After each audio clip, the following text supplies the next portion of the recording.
નમસ્કાર વિદ્યાર્થી મિત્રો, હું એકતા કાછડિયા સ્વાગત કરું છું આપ સર્વનું આપની પોતાની યુટ્યુબ ચેનલ ઓશન કોચિંગ ક્લાસીસમાં.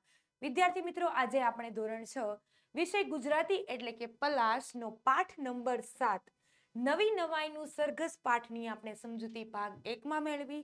તો હવે આપણે ભાગ 2માં સ્વાધ્યાયના તમામ પ્રશ્નોનું તેના જવાબ સાથે સોલ્યુશન કરીશું, જેની લિંક તમને નીચે ડિસ્ક્રિપ્શન બોક્સમાં આપેલી છે. તો ચાલો વિદ્યાર્થી મિત્રો, આપણે સ્વાધ્યાયનું સોલ્યુશન કરીએ.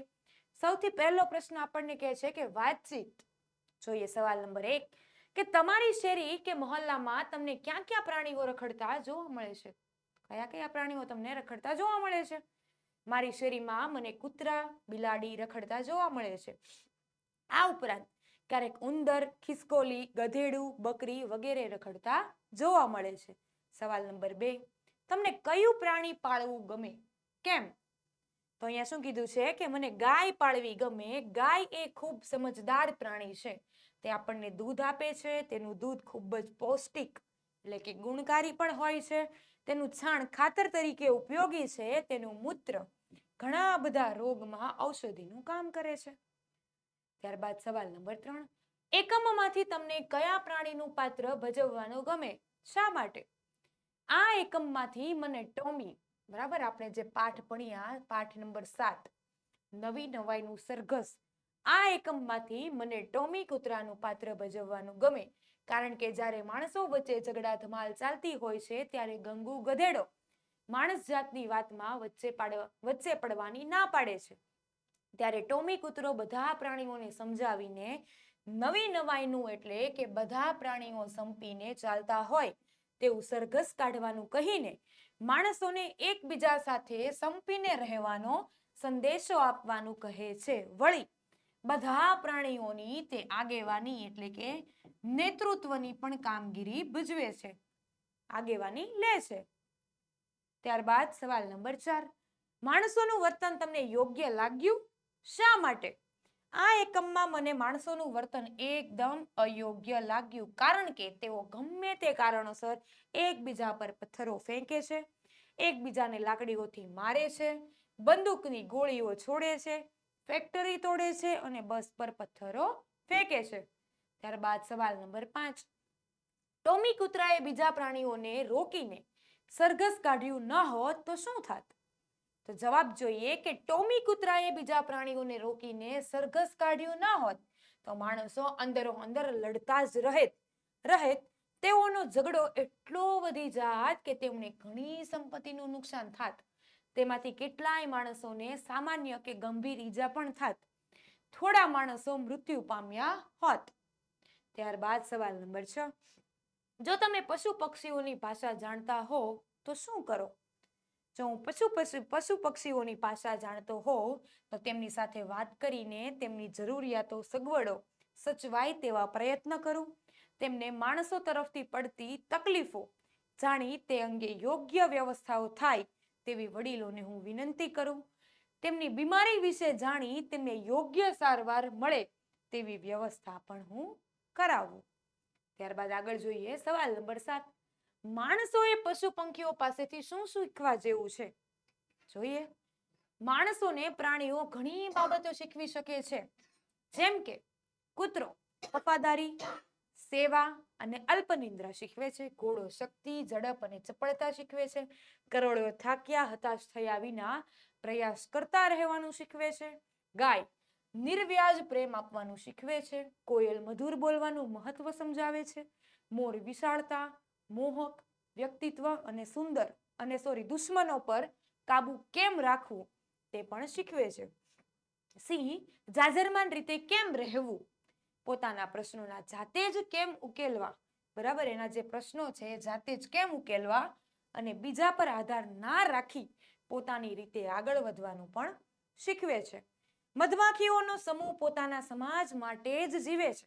આ ઉપરાંત લગભગ દરેક પ્રાણી પાસેથી કોઈ એક સારી વાત આપણને શીખવા મળે છે.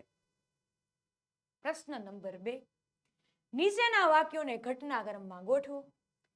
નંબર 1 જુઓ, આપણે સરઘસ કાઢીને 4 રસ્તા પર જવાનું છે. નંબર 2 માં આપ્યું છે કે માણસ જાતની વચ્ચે પડવા જેવું નથી. નંબર 3 માં કીધું છે કે કળયુગ નહીં સતયુગ કહે આ જો પ્રાણીઓ કેવા હળી મળીને રસ્તે સરઘસ કાઢે છે. 4 માં આપ્યું છે કે પ્રાણીઓના મોહરા પહેરેલા 5-6 બાળકો ગલીમાં ફરી રહ્યા છે. 5 માં આપ્યું છે કે બધા તાળીઓ પાડતા પાડતા પ્રાણીઓના સરઘસ પાસે જાય છે. તો હવે આપણે આમાંથી ઘટનાક્રમને યોગ્ય જગ્યાએ ગોઠવવાનું છે. તો સૌથી પહેલા નંબર 1 માં કયું વાક્ય આવશે તો કે પ્રાણીઓના મોહરા પહેરેલા 5-6 બાળકો ગલીમાં ફરી રહ્યા છે. નંબર 2 માં આવશે કે જુઓ આપણે સરઘસ કાઢીને 4 રસ્તા પર જવાનું છે. નંબર 3 માં આવશે કે માણસ જાતની વચ્ચે પડવા જેવું નથી.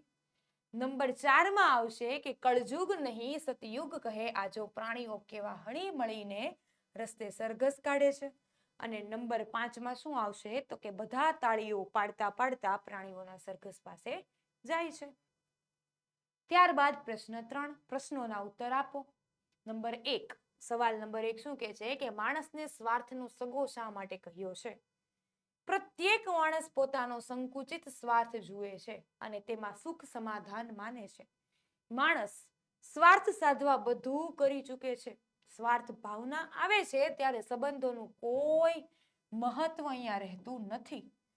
દ્રષ્ટિ સીમિત બની જાય છે. સ્વાર્થ આડે આવતા માણસ પોતાના મા-બાપ ભાઈ બહેનોને પણ બહાર ધકેલી દે છે. સ્વાર્થના કારણે માણસ અસત્ય, અનીતિ, હિંસા, જૂઠ અને કપટ આચરે છે. માણસ સ્વાર્થના કારણે થોડુંક સુખ મેળવવા કેટલું બધું ગુમાવે છે તેનો ખ્યાલ તેને રહેતો નથી. તે સ્વાર્થમાં સ્નેહ અને પ્રેમના સંબંધોનો વિચ્છેદ ઉડાડી દે છે. આથી માણસને સ્વાર્થનો સગો કહ્યો છે. ત્યારબાદ આપણે જોઈએ સવાલ નંબર 2 ટોમી ગભરાયેલો શા માટે લાગતો હતો? ટોમીને 4 રસ્તા પાસેથી ફરીને આવેલા તેના મિત્ર ભોલુ જે ઉંદર હતો ભોલુ ઉંદર એણે કહ્યું કે આપણા શહેરના 4 રસ્તે ભારે જબરદસ્ત તોફાન ચાલે છે. આ સમાચાર સાંભળવાના કારણે ટોમી ગભરાયેલો લાગતો હતો. ત્યારબાદ સવાલ નંબર 3 કક્કુ કુકડાને શાનો ભય છે અને કેમ?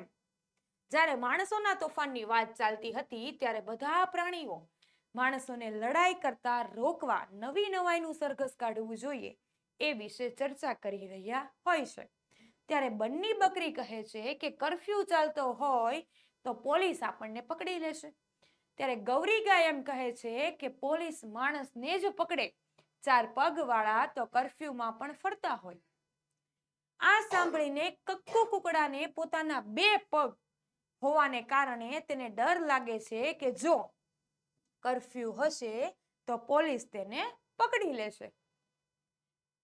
ત્યારબાદ સવાલ નંબર 4 સરઘસને નવી નવાઈનું સરઘસ શા માટે કહ્યું હશે?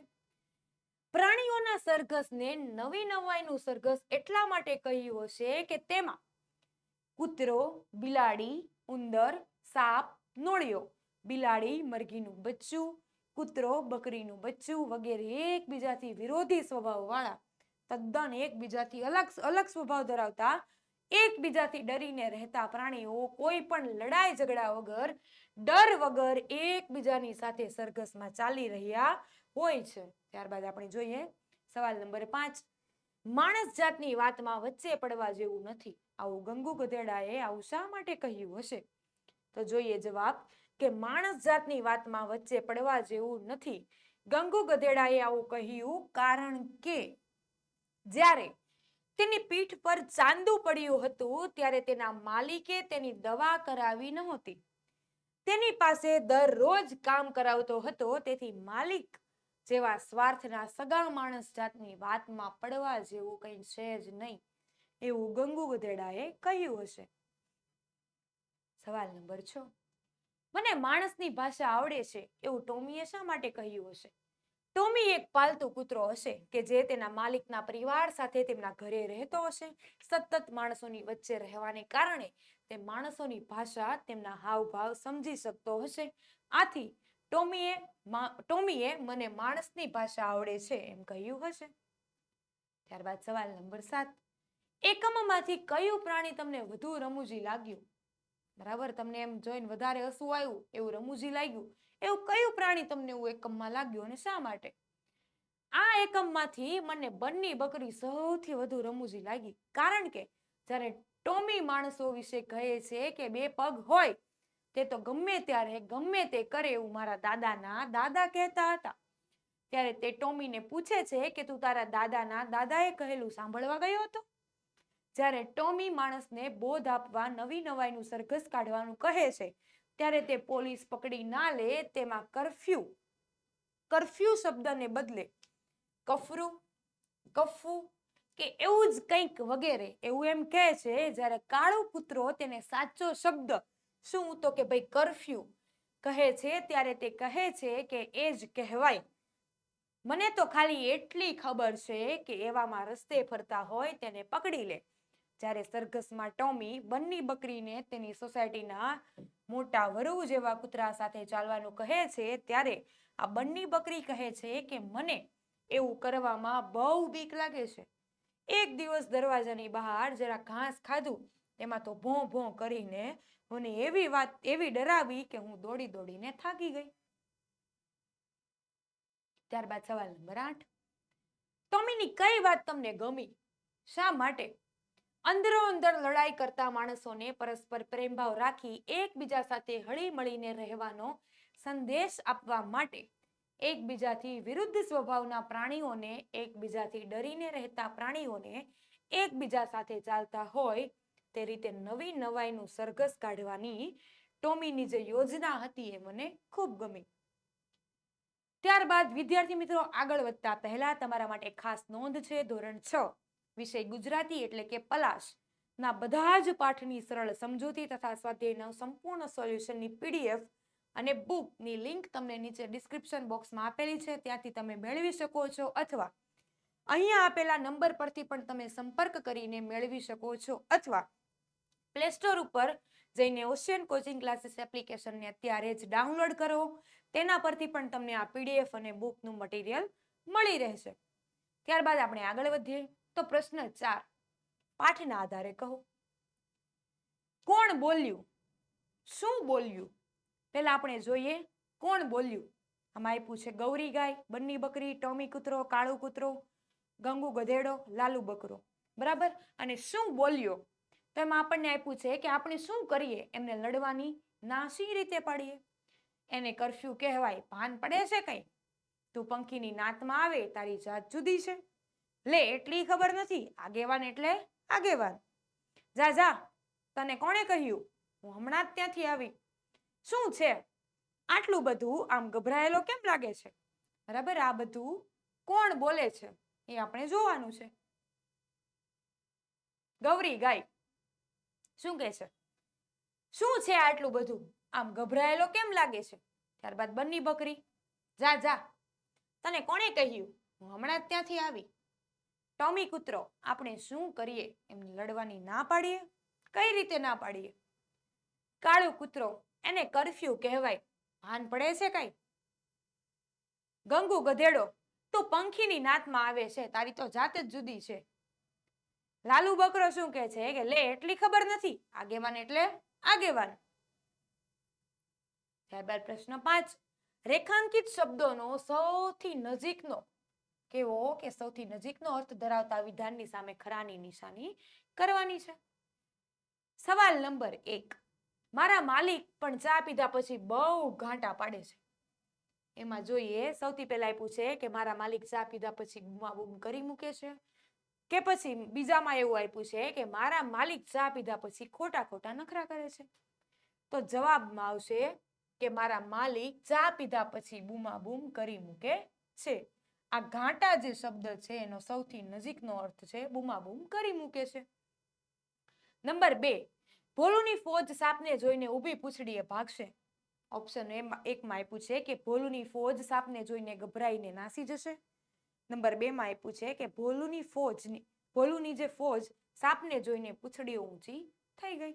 તો એમાં જવાબમાં જોઈએ કે ભાઈ ભોલુની ફોજ સાપને જોઈને ગભરાઈને નાસી જશે. સૌથી પહેલો જે નંબર હતો એ. ત્યારબાદ ત્રીજો સવાલ ટોમીની વાત સાંભળવાને બદલે લાલુ બકરો ખાલી પીલી સવાલ પૂછ્યા કરતો. ઓપ્શનમાં છે કે ટોમીની વાત સાંભળીને ભોલુ બકરો અમથી વાતો કરવા લાગ્યો. નંબર 2 કે ટોમીની વાત સાંભળીને ભોલું બકરો વારંવાર બોલવા લાગ્યો. તો જવાબ આવશે 1 કે ટોમીની વાત સાંભળીને ભોલું બકરો અમથી વાત કરવા લાગ્યો. નંબર 4 કક્કુ કુકડો બોલ્યો અધર પધ્ધર વાત ન કરો. એના ઓપ્શનમાં છે કે કક્કુ કુકડો બોલ્યો નકામી પોકળ વાતો ન કરો.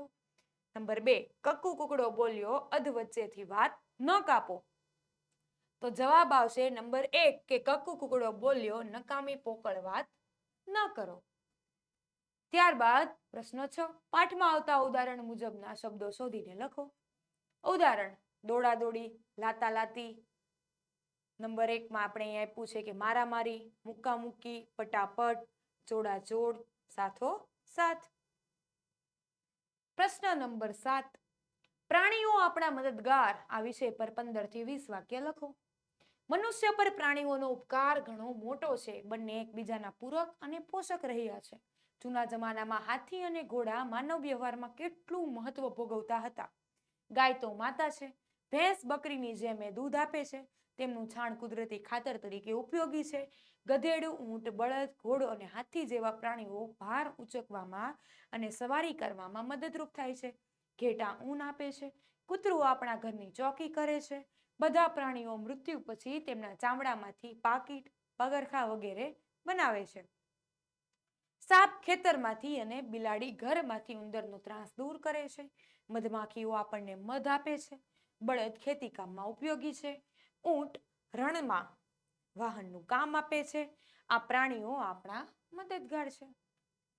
ત્યારબાદ આગળ વધતા પહેલા ધોરણ 3 થી 8 ન્યૂ સ્વાધ્યાયન પોથીના બધા જ ભાગના તમામ વિષયોનું સોલ્યુશનની PDF અને બુકની લિંક તમને નીચે ડિસ્ક્રિપ્શન બોક્સમાં આપેલી છે. ત્યાંથી તમે મેળવી શકો છો અથવા અહીંયા આપેલા નંબર પરથી પણ તમે સંપર્ક કરીને મેળવી શકો છો અથવા પ્લે સ્ટોર ઉપર જઈને ઓશન કોચિંગ ક્લાસીસ એપ્લિકેશનને અત્યારે જ ડાઉનલોડ કરો. તેના પરથી પણ તમને આ PDF અને બુક મળી રહેશે. તો આગળ વધીએ. પ્રશ્ન નંબર 8 નીચે આપેલા ચિત્રને આધારે 5-6 વાક્ય લખો. અહીંયા આપને એક પેટ્રોલ પંપનું સરસ એવું ચિત્ર આપ્યું છે. જે એક માણસ છે, એક વ્યક્તિ છે, પેટ્રોલ પૂરે છે. આખું પેટ્રોલ પંપનું દ્રશ્ય છે. બરાબર. અહીંયા ગાડીઓની લાઈન છે. એકબીજા સાથે અવર જવર થાય છે. તો આને આધારે આપણે 5 થી 6 વાક્ય લખવાના છે. આપેલ ચિત્ર પેટ્રોલ પંપનું છે. જ્યાં પેટ્રોલ કે ડીઝલ ભરાવવા માટે ગાડીઓની લાઈન જોઈ શકાય છે. દરેક કારની અંદર ક્રમાનુસાર પેટ્રોલ ડીઝલ ભરવામાં આવી રહ્યું છે. પેટ્રોલ પંપ પર કામ કરનાર વ્યક્તિ દરેક કાર માલિકની જરૂરિયાત મુજબનું પેટ્રોલ ભરી આપતો હશે. પેટ્રોલ પંપની નજીક 2 કાર ઊભી છે. જેઓ કદાચ પેટ્રોલ ભરાવવા ઊભી કારમાંથી સગા સંબંધીની હશે અને તેમની રાહ જોઈને ઊભા હશે. ત્યારબાદ પ્રશ્ન નંબર 9 વાક્યને નમૂના પ્રમાણે નમૂનેદાર બનાવો. ઉદાહરણ ભેળનો ચટકો મસ્ત છે. તો ભેળ કેવી છે? ચટાકેદાર છે. ત્યારબાદ સવાલ નંબર 1 ભીમની ગદાનું વજન વધારે છે. તો જવાબ આવશે કે ભીમની ગદા વજનદાર છે. સવાલ નંબર 2 આકાશમાં લહેરાતા તિરંગાની કેવી શાન છે? તો એના જવાબમાં આવશે કે આકાશમાં લહેરાતા તિરંગો શાનદાર છે. નંબર 3 સરદાર પટેલની ભાષણની છટા અનોખી હતી. તો જવાબમાં આવશે કે સરદાર પટેલનું ભાષણ છટાદાર હતું. ત્યારબાદ આગળ જોઈએ. નંબર 4 ટમીના અક્ષર સરસ મરોડવાળા છે. તો જવાબ આવશે કે ટમીના અક્ષર મરોડદાર છે. સવાલ નંબર 5 કે પાદરના પીપળાની ઘટા ગાઢ છે. તો જવાબ આવશે કે પાદરનો પીપળો ઘટાદાર છે. નંબર 6 આ પ્રવૃત્તિ કેવી મજાની છે? તો જવાબ આવશે કે આ પ્રવૃત્તિ મજેદાર છે. પ્રશ્ન 10 આપેલા શબ્દોનો ઉપયોગ કરી વાર્તા લખો. ચતુર, ભોળું, ડરપોક, લુચ્ચું, બહાદુર, માતેલું, ખડતલ, ઝડપી, નીડર. આ જંગલમાં એક ઝાડની બખોલમાં એક ભોળું સસલું રહેતું હતું. બરાબર. આપણને જે અહીંયા શબ્દો આપ્યા છે એનો ઉપયોગ કરીને આપણે એક વાર્તા બનાવવાની છે કે એક જંગલમાં એક ઝાડની બખોલમાં એક ભોળું સસલું રહેતું હતું અને તેનાથી થોડે દૂર બીજા ઝાડની બખોલમાં એક લુચ્ચું શિયાળ રહેતું હતું. શિયાળ હંમેશા સસલાનો શિકાર કઈ રીતે કરી શકાય તેનું આયોજન કરતું રહેતું હતું. પરંતુ ચતુર સસલું તેની ચાલને નિષ્ફળ બનાવી દેતું હતું. એક દિવસ શિયાળ બીજા જંગલમાંથી તેના ખડતલ મિત્ર વરુને તેની મદદ કરવા પોતાને ઘેર લઈ આવે છે. વરુને જોઈને સસલું ડરપોક બની જાય છે અને બખોલમાં જ રહે છે. ઝાડ પર રહેલો ચકલો ઘણા દિવસથી સસલાને જ જોતો તેને બહાદુર બનીને પરિસ્થિતિનો સામનો કરવાનું કહે છે. ચકલાની સમજાવટથી સસલું નીડર બનીને બખોલની બહાર નીકળે છે. ત્યારે વધુ આ સ્થિતિનો લાભ લેવા છુપાઈને બેઠું હોય છે. તે માતેલા સાંઢની જેમ સસલાની પાછળ દોડે છે, પરંતુ સસલું ઝડપી ચિત્તાની જેમ દોડીને પોતાનો જીવ બચાવી લે છે. અહીંયા જે આપણે શબ્દ આપ્યા હતા એ શબ્દનો ઉપયોગ કરીને આપણે વાર્તા બનાવવાની હતી. તો ત્યારબાદ પ્રશ્ન નંબર 11. નીચે આપેલી જાહેરાત વાંચીને પ્રશ્નોના ઉત્તર લખો. હવે આપણને અહીંયા એક જાહેરાત આપી છે. જોઈએ જાહેરાત શું કહે છે. અજબ ગજબની હરીફાઈ. હરીફાઈનું નામ શું છે? અજબ ગજબની હરીફાઈ. આપણા શહેરમાં પહેલી જ વાર પાલતુ કૂતરા માટેની અનોખી હરીફાઈ યોજવામાં આવી છે. બરાબર. આ અજબ ગજબની હરીફાઈ છે. કોના માટે છે? તો આ પાલતુ કૂતરા માટે. તમારા પાલતુ કૂતરાને દોડ, નૃત્ય, સ્વચ્છતા, ઊંચો કૂદકો જેવી હરીફાઈઓમાં જોડો અને નવીન અનુભવનો લાભ મેળવો. એક રમતમાં ભાગ લેવા માટેની ફી કેટલી છે? 75 રૂપિયા. સ્પર્ધક કોઈ પણ 2 હરીફાઈમાં ભાગ લઈ શકશે. દરેક હરીફાઈમાં પહેલા નંબર મેળવનાર સ્પર્ધકને સુવર્ણ ચંદ્રક, દ્વિતીય નંબરને રજત ચંદ્રક અને તૃતીય નંબરને કાંસ્ય ચંદ્રક એનાયત કરવામાં આવશે. આ જે હરીફાઈ હતી કોના માટે હતી? તો કે ભાઈ પાલતુ કૂતરા માટેની. તો જોઈએ સવાલના જવાબ. સૌથી પહેલો સવાલ કે ભાઈ અજયનો કૂતરો બધી જ હરીફાઈમાં ભાગ લઈ શકશે. શા માટે? તો જવાબમાં આવશે કે ભાઈ અજયનો કૂતરો બધી જ હરીફાઈમાં ભાગ લઈ શકશે નહીં, કારણ કે હરીફાઈમાં ભાગ લેવા માટેની શરત છે કે સ્પર્ધક આપેલ હરીફાઈમાંથી કોઈ પણ 2 હરીફાઈમાં જ ભાગ લઈ શકશે. ત્યારબાદ સવાલ નંબર 2.